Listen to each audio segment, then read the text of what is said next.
د 16 کالو ښایسته جینۍ ثنا چې دنو د سکول نه کور ته تلله چې چا غوا کړله او مکمل طور باندې غایبه شوله. 8 ورځې وشولې د ثنا پته ونه لګېده او مور یې چې دنو هغه هم ډېره زیاته خفه وه.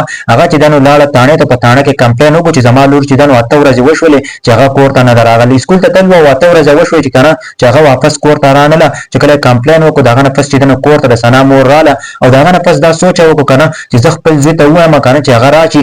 ځکه که نه لاوله یې ورته نه ویلو، لاوله یې دا سوچ وکړو که چېرته زه خپل زوی ته ووایم او هغه ته هلته هټ اټک وشي یا ورته څه مسله راشي، بیمار بشي، نو هغه ورته لاول نه ویلو. د هغه نه پس دا سوچ یې وکړو چې 8 ورځې وشوې که نه چې جینۍ ورکه شوې ده او زه دې خپل زوی ته وایم چې دا د دوبۍ نه راشي او دا چې دنو په خپله باندې د دې تفتیش وکړي. چې کله خپل زوی ته ووایي نو هغه زوی چې دنو هم ډېر زیات خفه شي او د هغه نه پس چې دنو په هغه एकदम چې دنو ټکټ راوالي او هغه چې دنو ملک ته راشي. چې کله ملک ته راشي نو هغه پولیس لګېدلي او دغه جینۍ چې دنو ډېډ باډي چې دنو ریکور کړي، یو داسې ځای نه ریکور کړي که نه چې تاسو سوچ هم نه شئ کولی. دغه جینۍ سره چې دنو ډېر زیاتې ورسره کړی و، هغه هلکان ورسره ډېر زیاتې کړی و که نه، نو هغه ډېډ باډي چې دنو ډېره زیاته خرابه وه. د هغه نه پس چې دنو چې کله د ثنا ورور ولګي هغه هم تفتیش شروع کړي، پولیس هم تفتیش کوي او د ثنا ورور چې دنو هغه ډېر زیات تفتیش شروع کړي.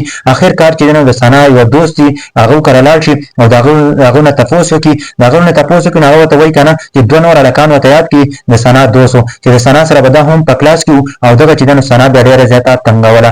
چې کله هغه د ثنا ورور تفتیش شروع کړو هغه هلک یې پکې یو ونیو. چې کله یې هغه هلک ونیو هغه یو خوشې ځګي ته ویوړه. چې کله یې خوشې ځګي ته ویوړل هغه نه تپوس کوي چې د ثنا سره تاسو څه کړلي، د هغه سره تاسو څه کړلي، مکمل طور باندې په زور باندې اتحال ودنګئ.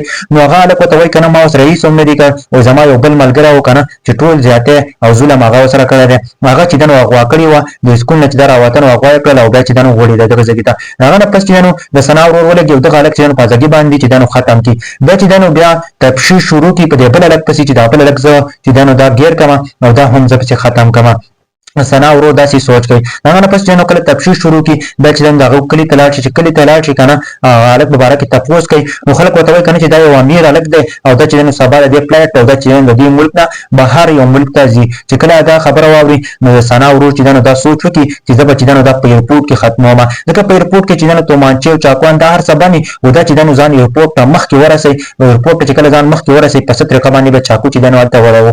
چې کله چاقو ویسي که نه او دا هلک چې د پلار سره ویني چې د ثنا چې کومه هلک ختمه کړې وه نو چې کله دا د هلک چې په ایرپورټ کې د پلار سره ویني نو دغه ولګي او په دغه هلک باندې چې حمله وکړي او دغه هلک چې په ټایم سره په دنیا نه رخصت کړي، په هغه ټایم سره د دنیا نه رخصت کړي. ملګرو دا یو واقعه راغلې وه چې جینۍ چې سکول نه کور ته تلله او یو کس چې هغه یې اغوا کړي او بیا چې ډېډ باډي د هغه میلاو شو. ملګرو نو په دې ویډیو کې زموږ لپاره ډېر ښکلی عبرت دی که نه چې همیشه خپل ماشومان سکول ته لېږئ، خپل ماشومان سکول ته لېږئ نو همیشه چې د هغه چې پام یې کوئ چې دا چېرته ځي او څنګه چې واپس کې ورڅه خطره نه وي. ملګرو دا یو سټوري راغلې وه او ځکه چې ورور یې دوبۍ نه راغی او د هغه نه پس چې د خپل خور بدله یې واخیستله.